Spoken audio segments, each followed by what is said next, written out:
2টা তখন 40 হয়তো বাজে, আমি ঘড়িও দেখি নাই। আমি ওই পাশে একটা দোকানে গেছিলাম, তখন আমার মেয়ে বাড়িতে একাই ছিল। তো মেয়ে আমার ফোন করে ডাকে, পরে আমি আসি, আইসা দেখি ওই চেয়ারটার মধ্যে লোকটা বসে আছে। তো বললো কি যে আমার বিয়ার মাল লাগে, কিছু দেন বৌদি করে ডাক দেখলো। পরে কাকে আমাকে চিনেন নাই, আমি এই যে হাই স্কুলের এখানে এলো কি সান্নাল বাড়ি টাড়ি নাকি কি বললো একটা। আপনি কি চিনতেন তারে? না, চিনি না। তা আমিও বিশ্বাস করে নিলাম, নিয়ে কাকে আমার বিয়ার কাঁসার থাল এগুলো তো পরে বার করে দিলাম। তো একটা থাল দেওয়াতে কয়েকে আরও থাল দেন। তখন আমি 5টা কাঁসার থাল, 2টা কাঁসার গ্লাস, 2টা বাটি, পরে একটা হকিংসের প্রেসার কুকার, পরে বড় একটা কলসি, হাতা সব দিলাম। কত টাকা বাজার মূল্য জিনিস ছিল সেখানে? ওদের হ্যাঁ, ওটা ছিল তোমার হলো 10,342 টাকা। 10,342 টাকা জিনিস ছিল। আমি এলো হিসাব করছি, এখানে হিসাব করছি, উনি এলো বিল করছে, লেখছে। লোকটা কোন দিকে গিয়েছিল? এই দিকে গিয়েছে। হারুবাস। হ্যাঁ। কি নাম আপনার? আমার নাম সরস্বতী সাহা। এই জায়গাটার নাম? সাহেবগঞ্জ। দোকানটা আপনারই? হ্যাঁ, আমার। আমি তো আমার বাড়ির সামনেই যদিও ঘটনা, কিন্তু আমি তো বাড়িতে ছিলাম, মানে ওই মুহূর্তে ছিলাম না। এবার খাওয়া দাওয়া করে যখন আমি একটু দোকানের সামনে আসলাম, তখন শুনতে পেলাম যে এই যে দোকানে একটা এরকম দিনে ডাকাতির মতন কেস। তো শুনে তখন প্রথমে তো নিজের কানকেই বিশ্বাস করতে পারছি না ঘটনাটা কী হলো।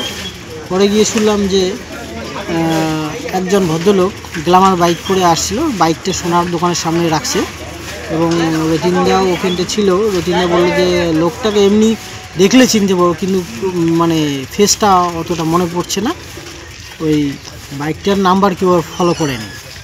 কিন্তু ওই দোকান থেকে ওরা এরকম 5টা থালা কাঁসার আর একটা পাতিল এরকম আর কি 10,300 কয়েক টাকা খরচা নিয়ে চলে যাওয়ার পরে, এবার উনি ওই মুহূর্তে অন্তত আধা ঘন্টা পরেই বলতেছে যে আমি পয়সা নিইনি কেন।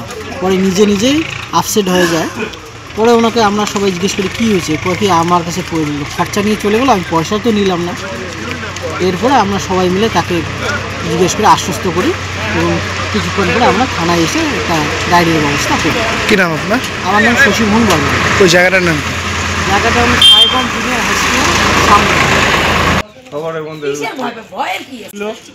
সব হিসাব করলে হিসাব করে বললো দেখিয়ে নিয়ে আসতেছি, তো পাশেই এনে বিয়ে বাড়ি আর নাই আসা দেখা নাই। এর লোকে লোকটা কীরকম ছিল?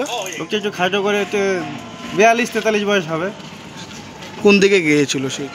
খারুবাস দিকে। হারুবাস। যতদূর সম্ভব খোঁচা বাড়ি, চৌরা বাড়ি এদিকের লোক হবে। বয়স কত হতে পারে? 42-43 হবে। ঘটনাটা কখনো ঘটে? 2:40-এর দিকে। 40-এর দিকে। কী নাম আপনার? আমার নাম শঙ্কুপাল। ওই দোকানের পাশেই দোকান আপনার? হ্যাঁ। হাড়িটা কি দেখা গেছিল? হ্যাঁ, দেখা গেছিল। প্রেসার কুকারটা দেখা গেছিল। প্রেসার কুকারটা তো সামনে নিচে, বেগের মধ্যে আর ব্যাগ একটা ছিল সাইড।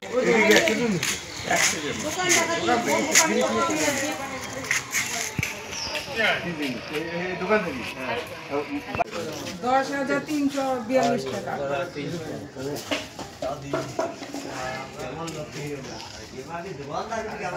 উনি তো বিক্রি করে সবসময়, উনি নিয়ে দোকান চালায়।